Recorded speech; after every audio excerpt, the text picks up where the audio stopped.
So think of a function as a mapper. It takes an input, and from that, and the nature of the function itself, of course, determines deterministically,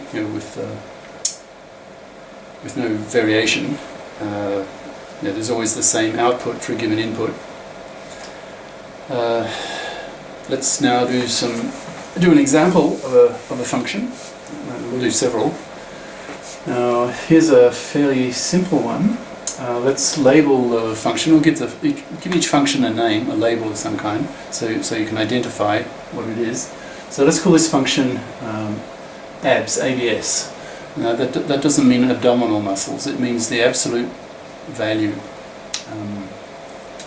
So if x is, let's say, just a number, so if x is your input, it'll return the absolute value of that number. And what that means is you don't care about the sign, plus or minus. So if you input, say, 7, the output will be 7, because that's the absolute value of 7. And if you input minus 7, it will output plus 7, because plus 7 is the absolute value of minus 7. Its size, right? So in mathematical terms, so if you input x, x might be positive or negative. It'll just return the same if x is positive or 0, right? So it'll output just x if x is non-negative, and it will output minus x if x is negative. So in other words, the output that's coming out is always non-negative, meaning it could be 0 or positive, right? Okay, so that's an example of a function. So as an example of applying that particular function, abs, ABS, so abs of 2 is just 2, right? And abs of minus 2 is 2. So the abs gets rid of the sign, so to speak. Right? Here's another example of a function, but this time we have 2 inputs. Now you may have got the impression that functions have one input and one output. Not necessarily so. I mean, many do, of course, but there are functions that can have several inputs. One output. Better not paint myself into a corner. Electronic engineers, do they talk about functions? They have multiple inputs and multiple outputs. Anyway, well, for the time being, just think of one output, but maybe several inputs. Now, here's a function we'll call add, ADD, and you can guess what it does. So it has 2 inputs, let's say, A and B, and the output of this function is to form the sum of these 2 numbers, of the 2 input numbers, A and B. Right? So that's an example of a function of multiple inputs, several inputs. Okay? In this case, 2. All right. More technical terms for you to memorize if you don't know this already. For a lot of you, I'm trying to guess. Who you guys out there? Who are you? What categories of people are you? I can imagine a lot of you would be people with a computer science type background or interest, at least, who have not done the formal theory of computation. So you may be sort of math physicsy types, following me in the past with the math and physics courses. Interested in computation, perhaps. Now, if you're the computer type, maybe you did not take math very far. Maybe you're an older person and you didn't do much math at all. So in which case, a lot of this will be new to you, right? So if that's the case, you have quite a bit of memorization work to do, right? There's a certain amount of memory work involved in virtually any subject. You just have to know the definitions. You have to have the intellectual tools to mastered, memorized, be familiar with them, so that you can use them later to be useful with them. You have to know what they are. Right, so here's some more definitions. So the domain and range, these two terms tend to go together because they're closely related. Now, so in the context of functions, the domain and range are what?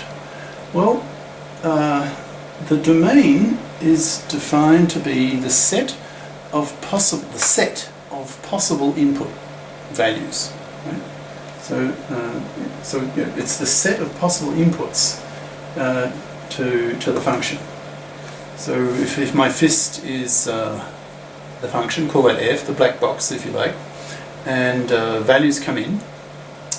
Now the set of all possible values that can come in, that's called the domain. Okay?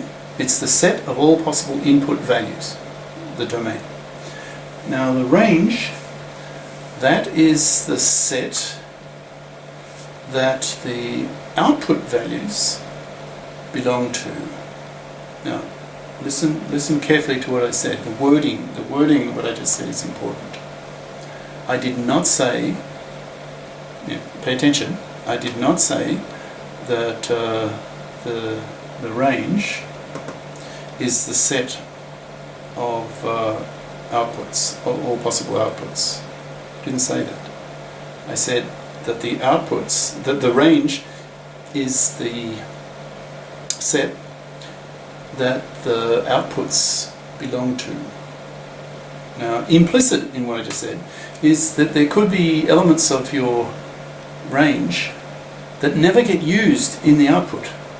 Right? And I'll give examples of that soon. Okay. So, right. So domain and range. Domain, just quickly, is the set of all possible input values. The range is the set that the output values belong to. Right? Okay. Now you can write.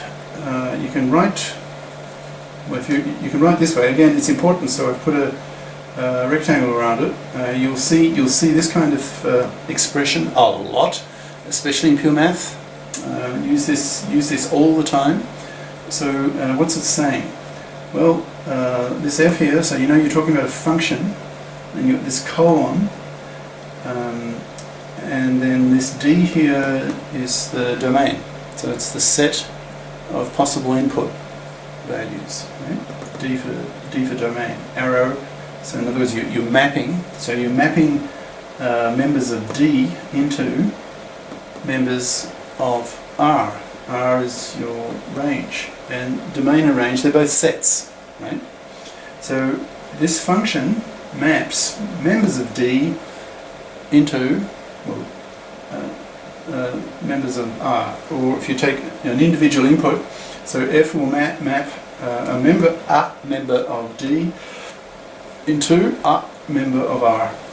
Okay, so when you see this kind of thing, so usually just when you say it quickly, you just say, well, F maps D to R.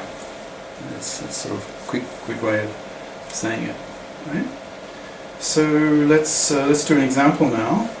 Let's go back to our example abs, and so we're talking one input, one output. Keep it simple, right?